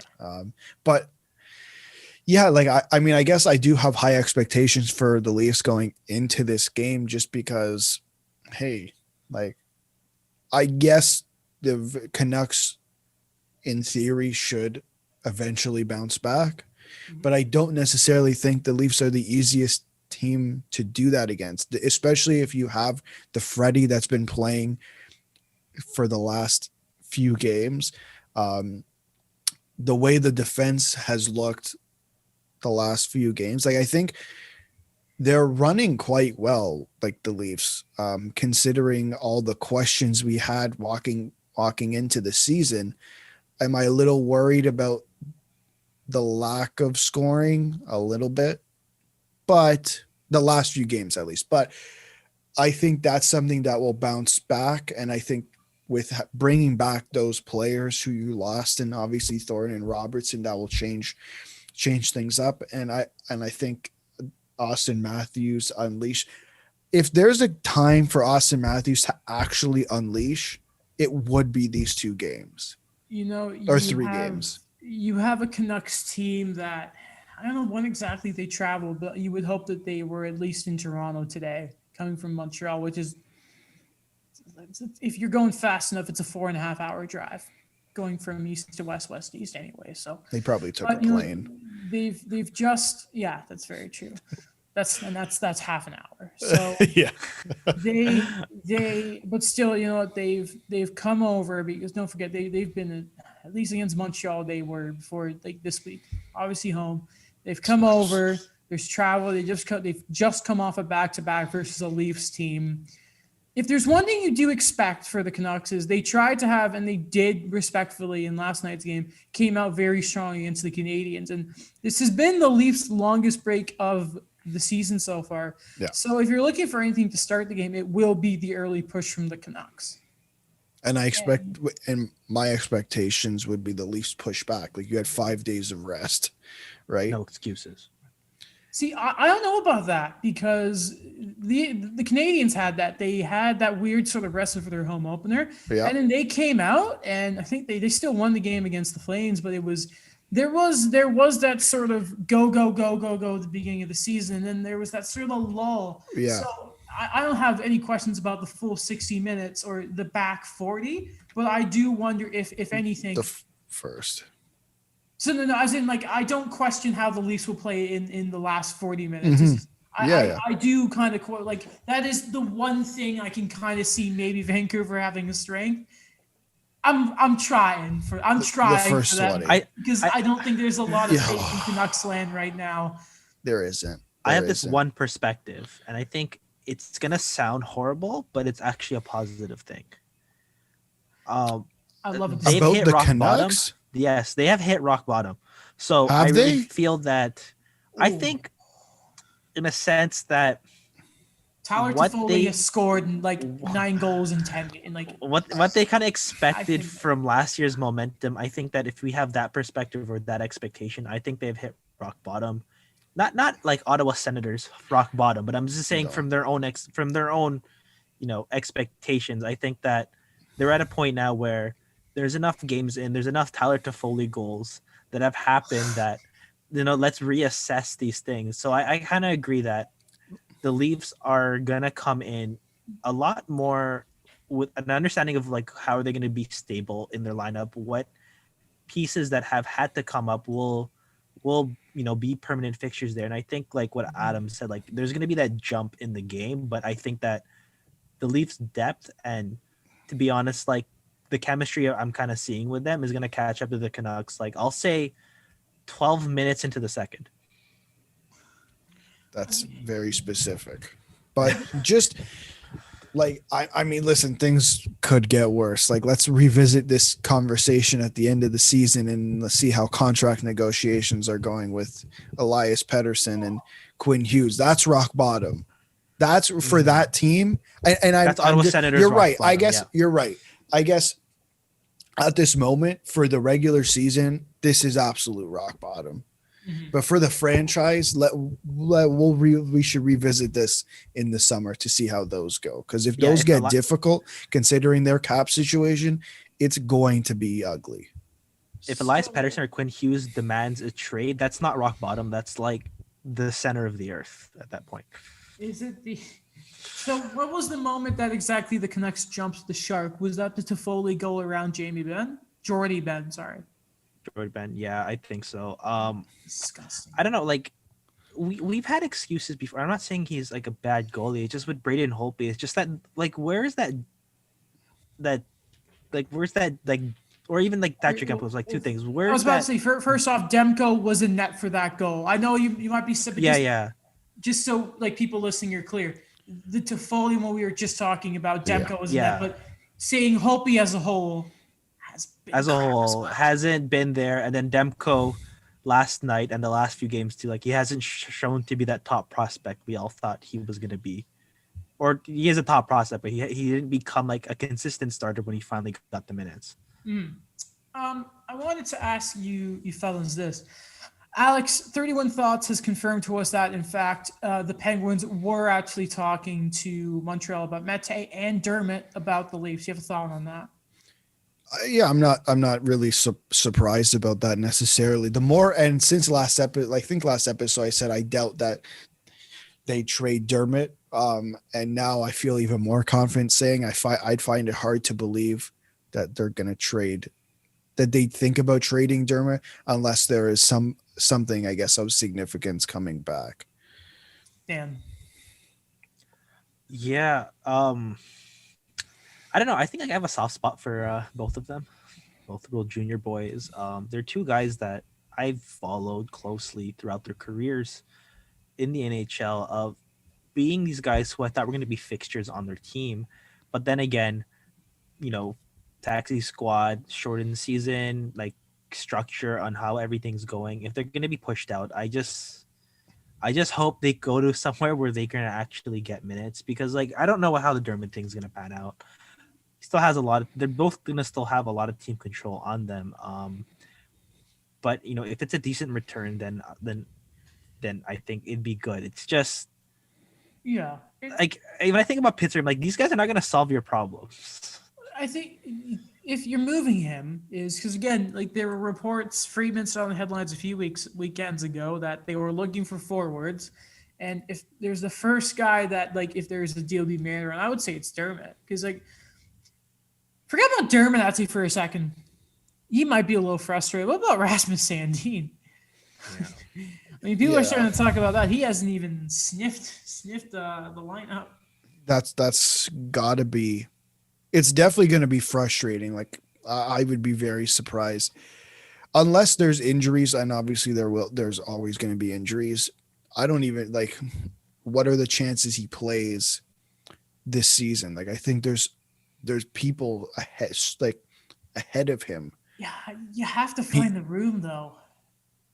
You can't leave him out that long. I mean, if the AHL is a possibility, I'd play him in the AHL because I don't like you add Brody, Bogosian, and Lettinen, and we knew this was going to be the case. We knew going when they made all these signings, we knew that Rasmus Sandin was going to have to prove himself. Listen, Justin Hall has proved himself. Travis Dermott, he hasn't been he's been scratched some games, but after he was scratched, I think he's looked good too. So I guess Rasmus Sandin didn't impress enough in training camp, but these guys did. I get the point. Yeah. That you're making, but at the same time, when you're a competitive team, you're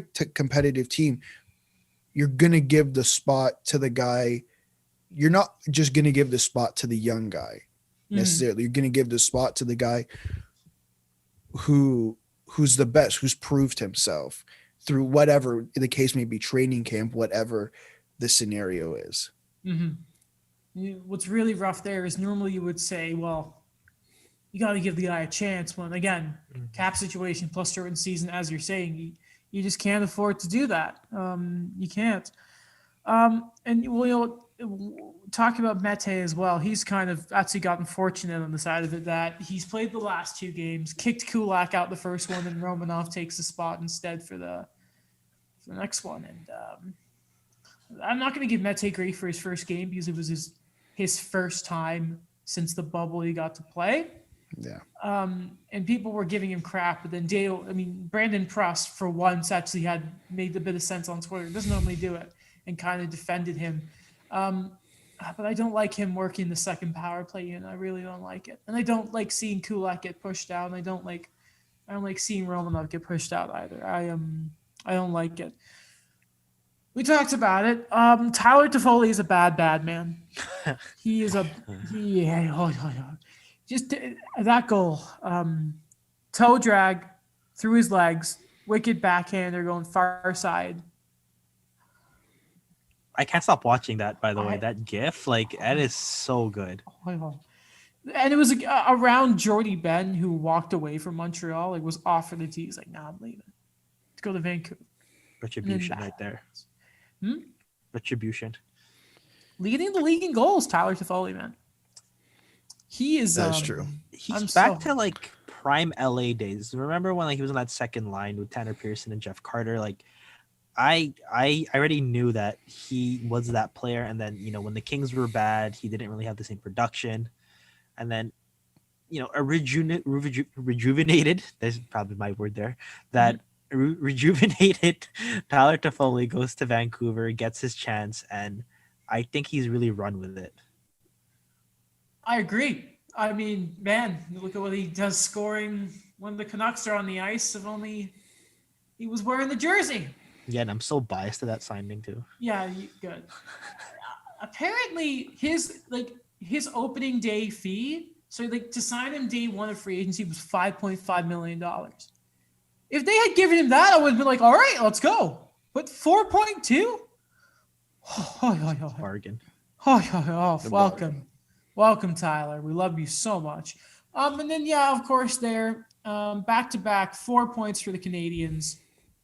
The shorthanded goals just keep coming, by the way, and you'll love to see it.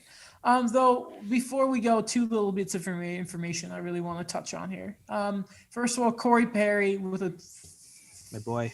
Fantastic way to give Jeff Petrie, I think it was his second goal of the first game. Great move, Corey Perry, for his 800th point, Montreal Canadiens legend. And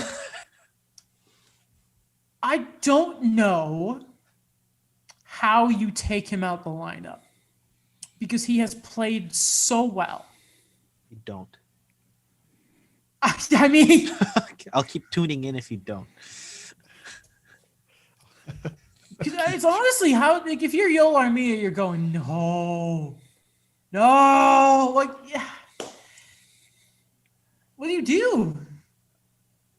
Take out Paul Byron. I don't know about that. There's just too many options on this team. I think you make a good point because I think this is something that multiple teams are going to have to deal with, right? Because I think what happened was a lot of teams signed more forwards than they really needed to because of the taxi squad, knowing injuries and stuff like that. What are you going to do when Armia comes back? What are you going to do with Corey Perry? I mean, the thing with Corey Perry is, I guess, because he's up there in age, you can do the whole resting him here or there. I don't know what Claude Julien's going to do. It's going to be a tough decision for sure. That, and I think it's worth mentioning I couldn't call myself a true fan, and I would really, really like to give this a little bit of time here. And you know, guys, I hate going long in the episode, but Shea Weber had 1,000 games played last night. You remember he was supposed to actually play his 1,000th game against the Predators last season, but COVID just That screwed hurts. everything up, and it would have been such poetry. But for the video package they sort of did for him, they got a bunch of Predators. They got David Poyle, they got Roman Yossi, they got Pekka Rinne, who the two of them, Weber and Rinne, actually had like a charity thing when he was there in Nashville. You know what? Mark Bergevin's legacy will be the Shea Weber trade. And you know what? In the lead up to it, I kind of, you knew that there was going to be something special because of just how high of a regard not only the team but management just seemed to have in him. Apparently, the team got him like a secret gift that everyone's trying to find out about. Tomorrow's game, I think he's getting his silver stick, and all that. But I mean, hearing all the great things about Weber, and just sort of like how he treats the young guys. He's one of those sort of leadership guys that like he tries to get everyone involved, like team dinners and that. Do you know what? I'm just very thankful to have Shea Weber on this hockey team because I've just become such a big fan of him. And you know what? The Canadians got like these custom bottles of some sort of drink, probably beer or something, because obviously Molson owns the team. And they got congratulations, Capitan, you know, mille jours, 1,000 games on, and gave it to the locker room last night. So I just wanted to get each of you to just give us, you know, a thought about what you think about when you hear Shea Weber. Daniel. Honestly, he is probably like up there as one of my favorite players to watch. Like, I guess when I say in the prime of me being a hockey fan, because I got to see him play in the World Juniors. That's when I first got to know about him. And then I got to see him develop. I remember when the Nashville defense was like him and Ryan Suter on that top pairing. And I thought, you know, I don't like Nashville, but I loved that. I love that pairing. Like these two guys who are like the prototypical guys that are in a way the best of both worlds. Like I think Shea Weber represents that in a way that he plays that old time hockey. He's rugged, he's aggressive, he can defend himself, his teammates when he needs to, but he's adjusted to the modern ways of the game that he is arguably like our generation's Chris Pronger, just without the penalties, and I guess like the questionable plays. I think Shea Weber, he exemplified what it meant to be a captain. He showed that both in Nashville, both in Montreal. He's a consistent guy that I would always think about him in terms of the Olympic teams, in terms of what he kind of brings to it. And I know he's on Montreal, and I just kind of hope before it's all said and done, he gets a chance at the cup, that he gets a chance of adding that to it, because I really feel like he's one of those people that really deserves it. Like I wasn't born to see Ray Bourque play, but if it played out like that, then like I think that'd be amazing. Alex. Yeah, I just I can't imagine them not giving imagine them giving them beer and it not being Molson. Sorry, that's what was going through my head. But with Shea Weber, I think when he came to Montreal, obviously his time in Nashville, I don't know a single person who didn't love him, and they were this close to the cup. Right, his last year there, it would have been 2016, right? And they were this close to the cup. 2015, because Subban was already on the finals. No, it was 16 because it was Subban's first year that went there. His last year in Nashville was 15, 16. That was the year that. Oh yes, my mistake. Was Weber in Nashville when they made the finals versus Pittsburgh? No. But he was on the team that should have beaten Chicago, but I think that was the year he hurt his knee. Okay, well, either way, they weren't going to win without him. Either way, I think the thing with Nashville was they were always one step away from the cup, and we always had them at the beginning of the season. Everyone had them as favorites, and like he wasn't the only guy on that team. I think Nashville's thing is defense, but he was their defenseman, right? Up until he was traded, he was their guy. Like even even when you have Roman Yossi beside you, and he wasn't the Roman Yossi he is now, but it was still Shea Weber. When you thought of Nashville's defense, you thought of Shea Weber. And I think when they traded him for PK Subban, I think my thing when that happened, I felt like a lot of people in Montreal didn't necessarily take well to that because they liked PK Subban. Mhm. And it took a few years, and I don't necessarily think his injuries and his not the best play when he first got to Montreal helped with that. But I think at the point we're at now, and even like the last few years where he's been, it feels like he's back to prime Shea Weber, has completely changed a lot of people's minds on Shea Weber in Montreal and outside of it. I'll forever be angry that he doesn't have a Norris Trophy because I can't stand it. You know, I always like to say PK Subban never wins the Norris without Andrei Markov. Roman Yossi doesn't win a Norris without having those years with Shea Weber. I don't think there's something about it. I think it was Doug Kicking's second Norris that I really thought that was going to go to Shea Weber. It should have, man. You know, this is a guy in 1,000 games, 577 points as a defenseman, 220 goals, 104 of which are power play goals. That's top 10 in NHL defensive like power play goal scored. You know what I just in remembered? history? Yeah. This is one random fact, but the Predators took 2 people before him in the second round.